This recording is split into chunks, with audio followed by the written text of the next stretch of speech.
Hello everyone, আজ ছিল আমাদের টিউশন নয়, আজ ছিল আমাদের জীবনে এক যুদ্ধ ছাড়া আর কি আর বলি বলো। এই এত রোদের মধ্যে আমি আর আমার বান্ধবী বেরিয়ে কি আর করা যাবে, দুজন মিলে হাঁটতে শুরু করলাম। যেহেতু স্যারের বাড়িটা বাস স্ট্যান্ড থেকে নেমে একটু হাঁটতে হয়, তাই আমরা দুজন মিলে গল্প করতে করতে চলে গেলাম। এই রোদেতে শুধু আমাদের দুজনের অবস্থাটা দেখো। তারপর স্যার আমাদেরকে আজ একটা ট্রিট দিয়েছিল। তো আজ যেহেতু পুজোর আগে শেষ টিউশন, তো টিউশন অনেক মজাই হয়েছে।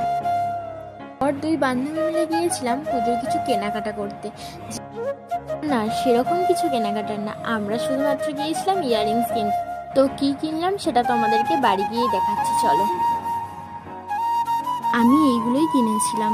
বড় টাইপের ইয়াররিংসগুলো আমার ঠিকঠাক পছন্দ হচ্ছিল না, তাই আমি এই কটা ছোট ইয়াররিংসই নিয়েছি। তো কেমন লাগলো জানিও বন্ধুরা। টাটা।